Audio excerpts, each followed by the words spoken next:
We're going to do another battle now, a very large one. This is as large as it gets in the game, as indeed it was during the war. There were several attempts to conquer Madrid, very similar to this layout that I have here.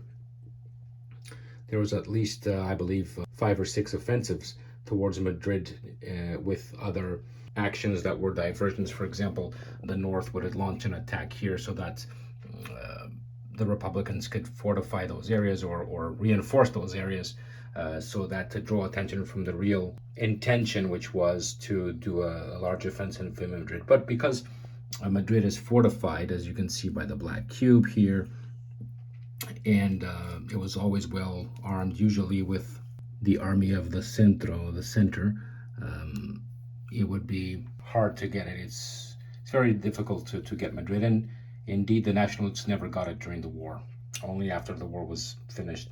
So here's an example. Let's follow the same land combat procedure. I tried to include as many different weapons so that we can use all the modifiers and scenarios possible in one battle. We start off by calculating the combat factor for all the units. The blue player is attacking, and it has a right to ask the defender to see all the combat factors of the units within range. So it does have a right to get the defender to tell him all his points before he decides to attack or not. So he's asking, let's start from east to west. Pozas has 2 units, an army with 4 points plus 2 points of that militia, and we're writing this down on notepaper. Miaja with the army of the center, he's worth 2 points himself, plus 5 points of the army of the center, and all reinforcements underneath take the same value as the value of the army. So there's 2 reinforcement units here, 1, 2. Both of them are going to be 5 each, so that's 15 points, plus 2, 17. Madrid is the city that's going to be under attack, but we can bring any defense force that's in range of Madrid, and that range is going to be the center of the unit under attack. Any forces here. Let's look at Rojo here. Let's remember that he also has a quality, but it's an attack quality. He's going to be defending, so that's not going to be useful now. In any case, he has 2 points, plus 1, plus 1. So that's 4 points. Auxiliary units, we have tanks here. They're in range, just about. They have to follow the roads, and if you stretch out the road, we can agree that they're still in range of Madrid. 2 points. Artillery also in range. Aircraft, another 2 points each.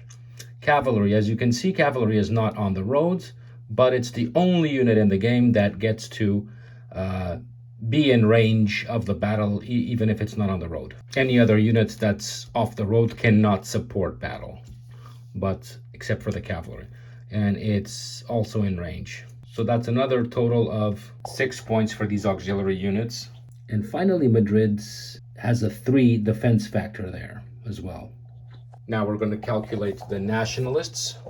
They have Franco. He also has a marker for quality that hasn't been used. And again, that's because his card came up earlier and we played the card and made sure that the card gives him the power to use his quality at any time. And until he uses it, we leave it marked there with that marker. Franco's got 3 points. He's dealing with commanding the army of the Levante with 4 points. And the units underneath that army, the reinforcements, also 2 layers of reinforcements, which take up whatever is over them. So 4 plus 2 reinforcements, 4 times 3, 12 points, plus 3.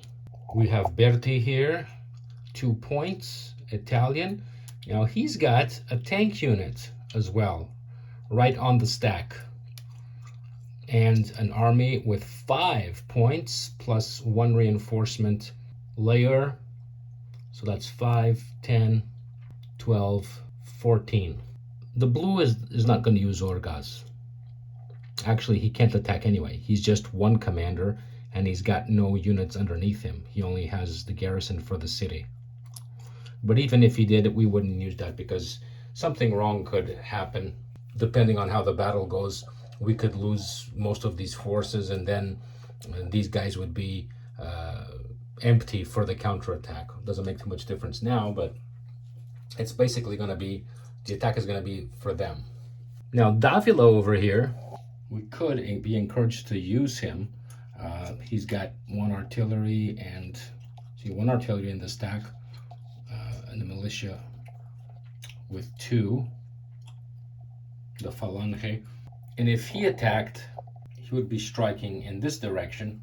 But this is what would happen. These guys are going after Madrid, we know that, right? Madrid is a city, 15 points. But Pozas is defending, or is stationed at Guadalajara. And so he can't attack Madrid because he would have to go through Guadalajara. He can't attack unless he's attacking separately. He's attacking Guadalajara on his own, maybe even with the help of this guy, with the help of any other units around there that he could muster. But the point is that he would have to wait for the Madrid battle to be resolved, and then if the initiative is still with the blue, he does another attack, right? If the initiative is with the reds, well, he might even attack him. Pozas, we see, is going to support Miaja, as well as Rojo. Rojo and Pozas, both of these commands are going to support, they're going to bring troops there. Again, we're not going to move these troops, we're not going to physically have to move anything. As long as they're in range, they're part of the equation. And whatever is left after can be used to defend against Davila's attack. So whatever forces are left in Miaja's army and Rojo's army, Rojo's militias there, can support Pozas' defense, just like Pozas is now supporting Miaja's defense. This is why this is a very powerful area here for the Reds. And it takes the Blues a lot of firepower to conquer it. Other units that we're going to consider that are in range, this artillery barely makes it. It could be disputed that if you stretch this road out, that it's not enough. So you can always, if you're playing by yourself, you decide what you want to do. Maybe you can decide by the roll of the die if this artillery joins or not. You can measure it as much as you can. I think it does. If you use this and stretch it, I think it just makes it. So we're going to count it. This one doesn't make it though. This is too far away for it to make it to Madrid, to the battle area, right? So we got 1, 2, and then the aircraft 3, 4, 5, 6, 7, 8, 9. 9 points. The total of all this is 38 points for the Nationalists and 34 for the Republicans. That's not a good score at all for the Nationalists. They would have to, I've done this many times, they would have to have at least probably 60 in order to attack Madrid. And this is because already you need superior numbers. Different wars have different realities. Spanish Civil War is a war of attrition to some extent. Remember, it's between both world wars, so the trench is still king in some sectors. And the worst thing is that Madrid is fortified, which means that whatever they throw against it, it's going to count for 1/3 of the dice. It's going to count for 1/3 of that score. They don't get to roll this because it's always going to be 1/3. But maybe the strategy is to still destroy as much of the enemy as possible and then do a second offensive right after that, if possible. And by right after that, I mean 3 months after, because each turn is 3 months. And that sounds about right. So now that we've calculated the combat factors, we are going to supply the forces, otherwise they can't fight. Each cube is 10 points. These cubes, this is gold, that's a different thing altogether. But the supply cubes are red and blue.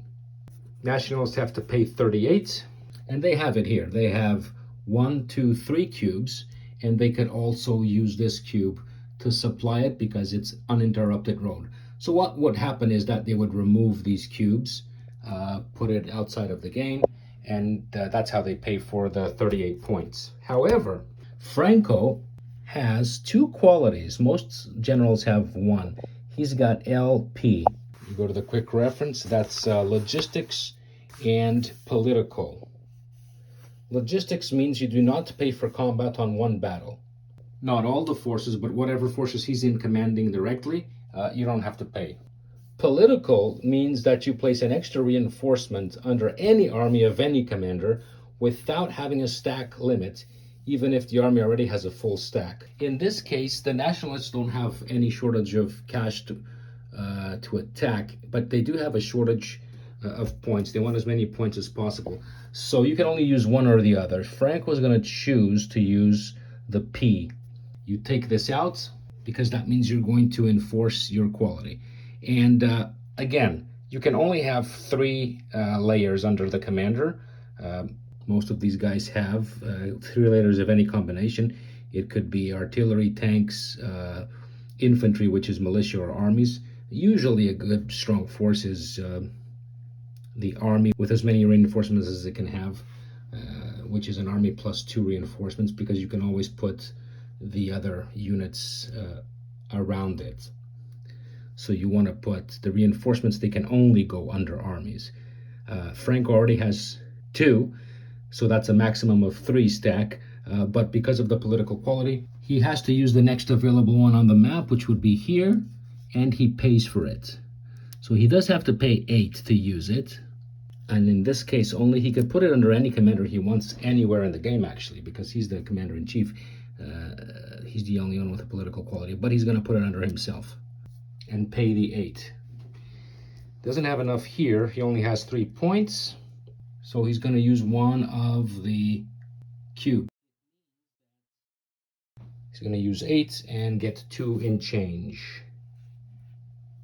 By using the cubes, he's stripping the resources to fight this battle, which means that after this battle is fought and nobody wants to fight anymore, as long as you have time left on your timer, you go back to doing the movement phase, right?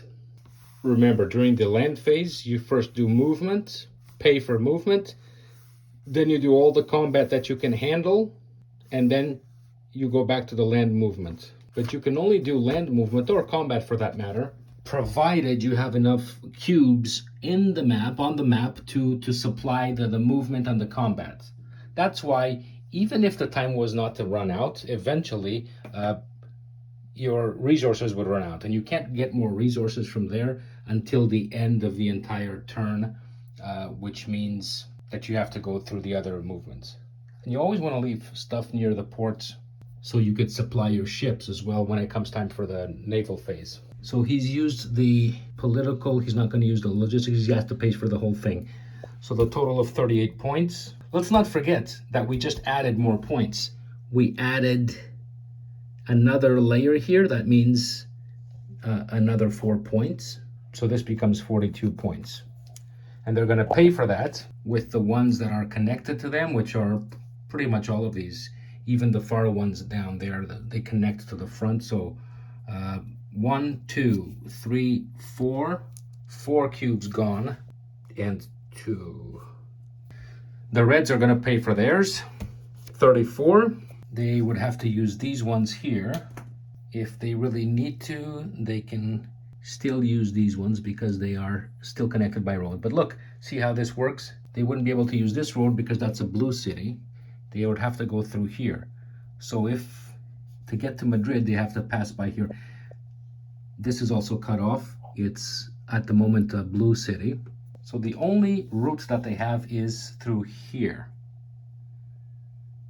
So if at any time this was cut off, even by a transit point there, if it was cut off, this whole supply route here for those cubes would be in jeopardy. Because that may happen, I'm going to choose to use 1 cube from here, 2 more from here. So I got my 30 points. And another 4. 1, 2, 3, 4. The next thing to do is the modifiers. And the modifiers are going to add more points to this, but we're not going to pay for them. Command modifiers starts with morale. Morale high or low. The Republicans have a neutral morale. The Nationalists have a high morale. So they get 1 point. Next we have foreign commander commanding. By foreign I mean anybody that is not Spanish on either side. We do have Berti here. He is commanding his own units, and that gives us another point. That's to reflect the fact that foreign armies were usually better trained than the Spanish armies. Still, the nationalists were better than the Republicans because they had an army that came from Africa, and they were the real professional army that was able to fight. The Reds were never as good. That's why their combat factors reflect that. You get usually 2, 3, 4, and in the blue side you get 3, 4, 5. Now we're going to look at any commanders that are commanding the same unit as their symbol. Franco is a Black Eagle symbol, and he is commanding a Black Eagle army there. So that's 1 point. Miaja has no special symbol. Rojo has a Republican symbol, but he's not commanding anything Republican. As for Posas, he's a communist, and that militia doesn't count. But there is a communist army, infiltrated communist army from the east there, so he will be adding 1 point to his. We can do one side at a time or both. I'm just going by this and applying it to both sides as I go along. Now this is a negative point that applies in this case if a communist is over anti-communist or anarchist, or if a Republican, politically Republican commander is over a communist or anarchist. And that's Rojo's case here. He has that Republican symbol there, and he is commanding this unit here. That is a communist unit. Leaving this here because we're not using it in this battle. We haven't used it. So that point that they just got gets scratched because they just lost a point. After the command modifiers, we go to the defender modifiers. They're going to get 1 point per artillery, 1 per entrenchments, and 1 if behind a mountain or a river.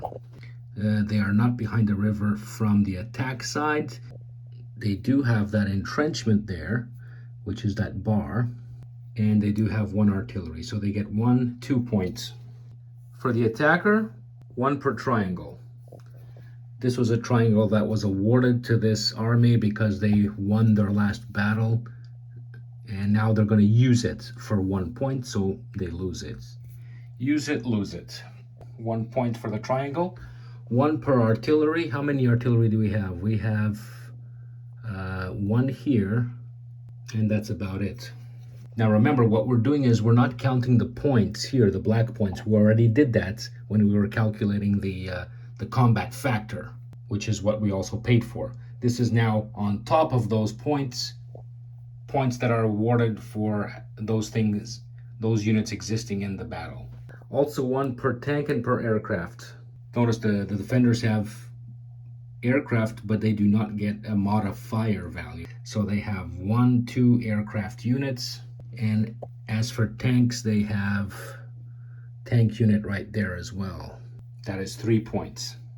And if you were to forget something, like I always say, imagine you forgot to add the extra modifier for it. It's perfectly fine. This is not an exact science. It's war after all. This is an imitation of strategic realities. So that's where the game is pretty flexible. You could forget a few things and still play perfectly well.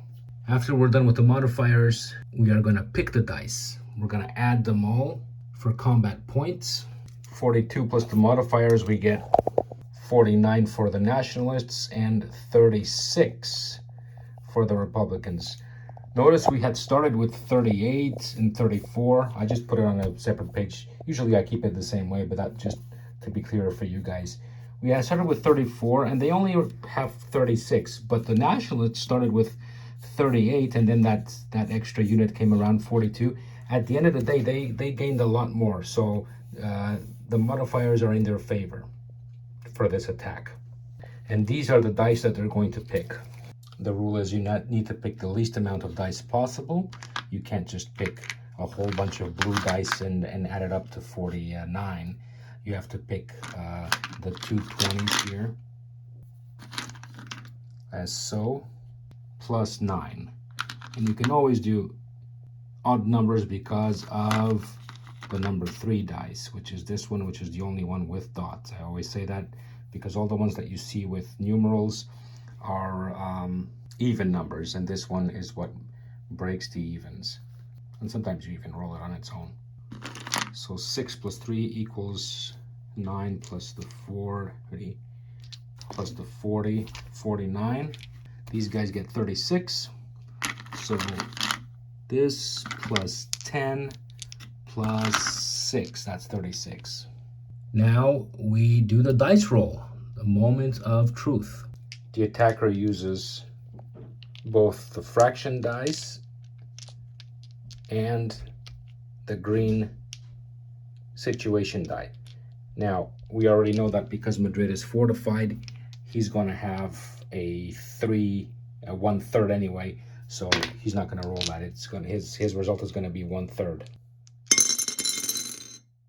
19 plus 6 plus 1, 26, 27, 28. 28 points. And they got an S. 1/3 of 28 points is 9. That's the score that they're going to inflict against the Reds. The Reds get to roll their fraction dice. They do not roll the green because that's only for the attacker. They got a powerful score here. 14 plus 9 plus 4. That's 27. Half. Half of 27 is 14. They did fairly better than the Nationalists. We're doing the order of damage now, starting with the Nationalists, who are attacking, inflicting 9 points of damage against the Reds. Now, first, aircraft. Half of the defender's aircraft units will be affected if the attacker has aircraft. Clearly, we have Nationalist aircraft and Republican aircraft. 9 points.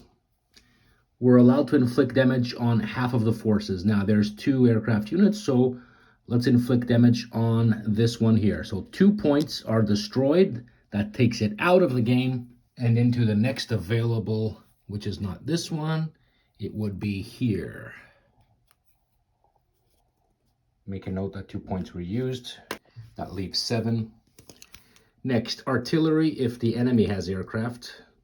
So the enemy in this case that's inflicting the damage would be the blues. They have aircraft. These guys have artillery. So it gets hit. There's only 1 artillery there. Hit and eliminated. Put on the next available. I can't put it here because there's already an artillery there. So it would be another one there. So we got all the way down here. Another point used. 4 points left. Another point used. 6 points left. Next, tanks if the enemy has tanks or aircraft or is defending with garrison or fortification. The Nationalists have aircraft and tanks as well there. These tanks take hits. 2 points. And they go here. Garrison for defender only. There's no garrisons in the area there. City defense now takes a hit. They're attacking Madrid. Madrid has 3 points there. And those 3 points take a hit. So that's 8. 1 point of damage left. Now they go to the militia. Militia takes a hit. Now, these here are all armies, and militia, this can take a hit. I'm actually the one who decides, the defender. Or this one. See, it's a 1 point hit. If this takes 1 point hit, this is eliminated. But if it's this guy here, then this takes a point hit, which makes it 1 point left. And because it's less than 50% or 50% or less, it's considered a no hit. So that takes the hit and survives. And that's our 9 points gone for the Nationalist damage. After the militia takes hits, then it would be the chance, it would be the turn of reinforcements. These guys would be the next ones to take a hit, these colorless layers there. And those are worth the same point as the army they're under.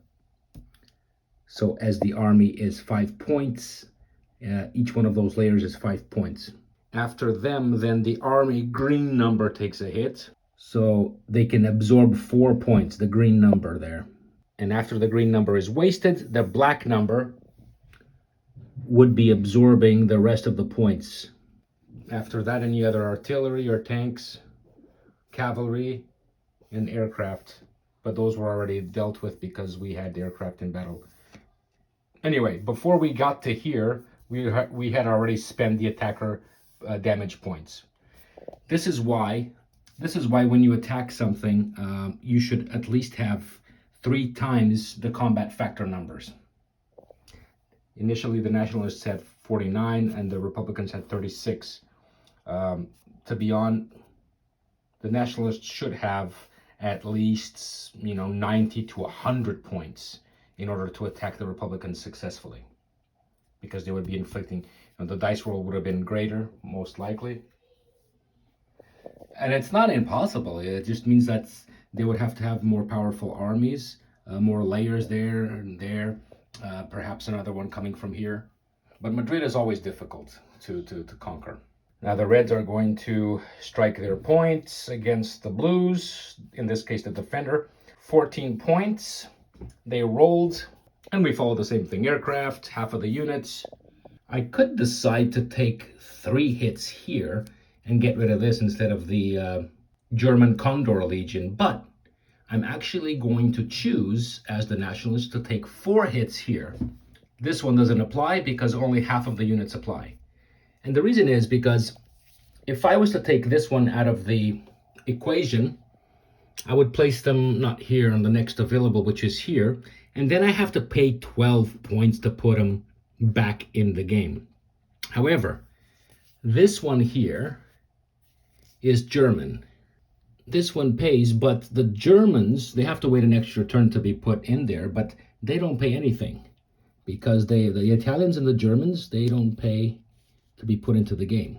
On the nationalist side, their allies don't pay. They used to give them lots of money, fascist Italy and Nazi Germany.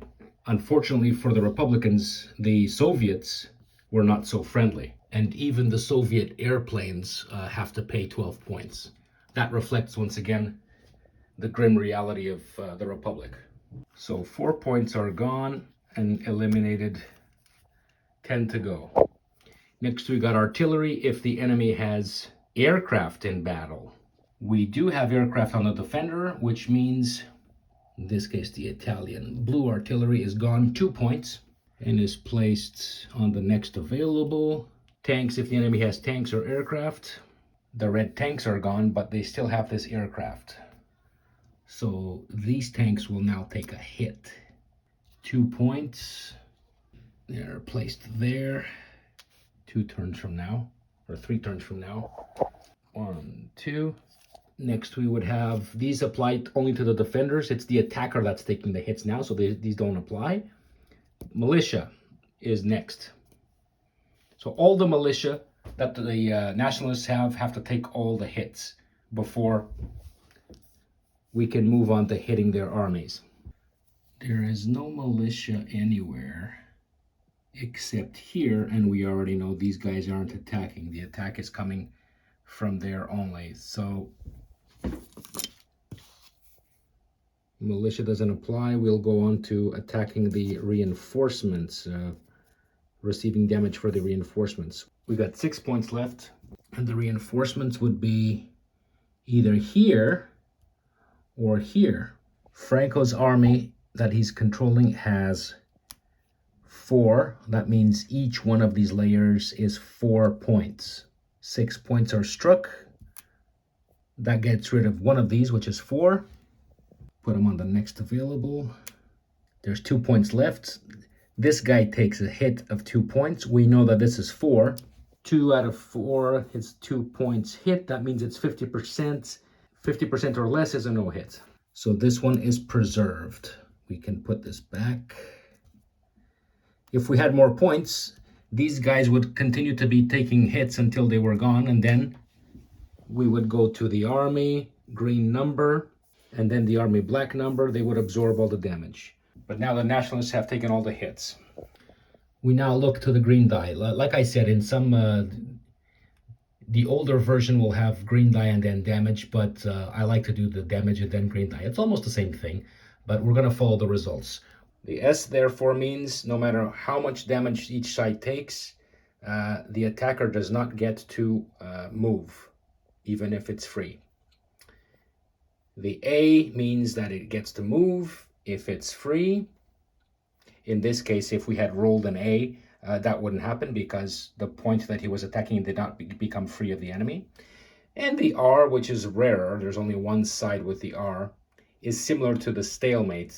The attacker does not move, but he does get to put reinforcement under his army, as we've seen, or put a support unit on his command, or one supply cube for free on a connecting city.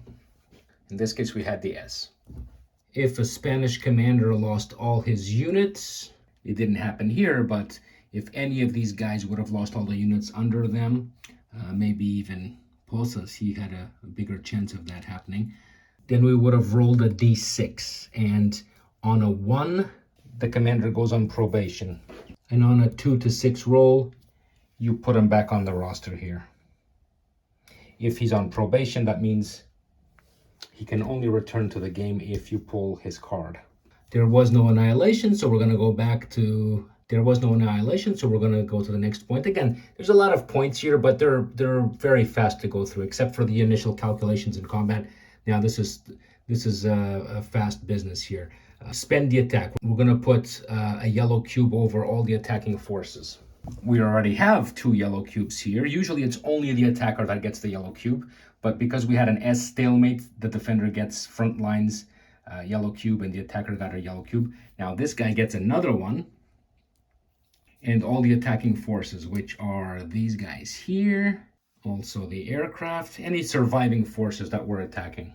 Now we do a celebration. Who was the victorious? You can go to the quick reference, land combat procedure, point 10. Victor, there's a little footnote here, 13.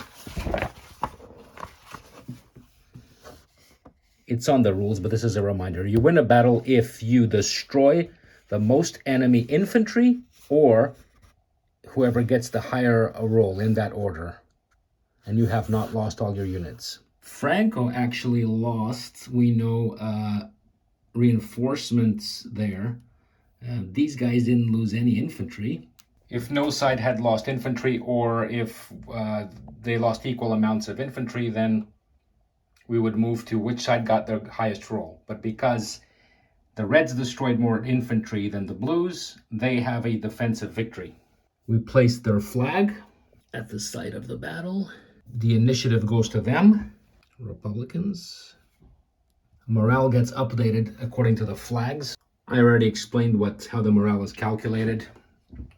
If there's only one red flag in the game, one Republican flag, that means that they would have the morale up.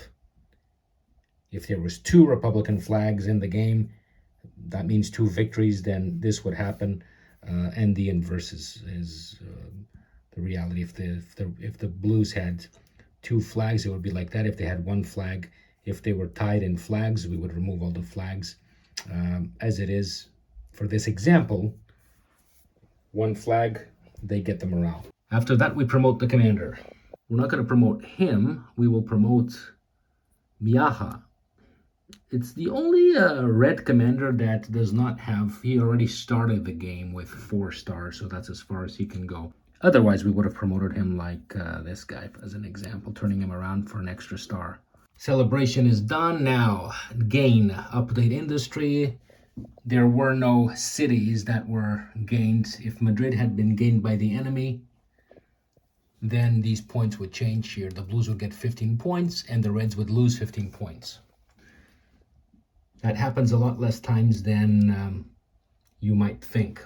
Agriculture also did not change, and we're at the end here of the combat. And that's one more battle done here.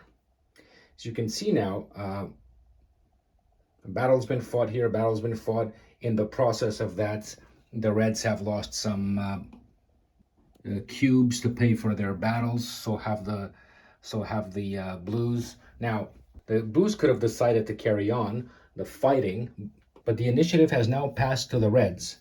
So the Reds get to attack any forces that are in contact. They could attack there or there. As it is, though, they might not want to, and if they don't want to attack anywhere on the map, then they pass the turn to the Blues again. And if the Reds don't want to attack, the Blues don't want to attack, they go back to, from the combat phase, they go back to the blend movements, and they start all over again. You want to see the video that talks about movements. You roll the d12, you pay for the movements, and you go on. And those land movements will include these actions here, which will allow you to move forces, and remove yellow cubes, and put more forces in contact for the next attack phase. So you carry on this until your money runs out, your cubes basically run out from the board, or until you don't want to do anything else, or until any of these timers, red or blue, run out. But the point is, you cannot stay here in the combat phase indefinitely, because either the timer runs out or you don't have anything else to do. And more often than not, what happens is that you don't have any more cubes to spend for combat. And you always want to leave something on the table, perhaps for the naval battles later. But I recommend watching the video that has to do with land movements, so that you know, one video talks about just the land movement. This video talks about land combat. And then when you're done this phase, now we're going to go into the naval phase.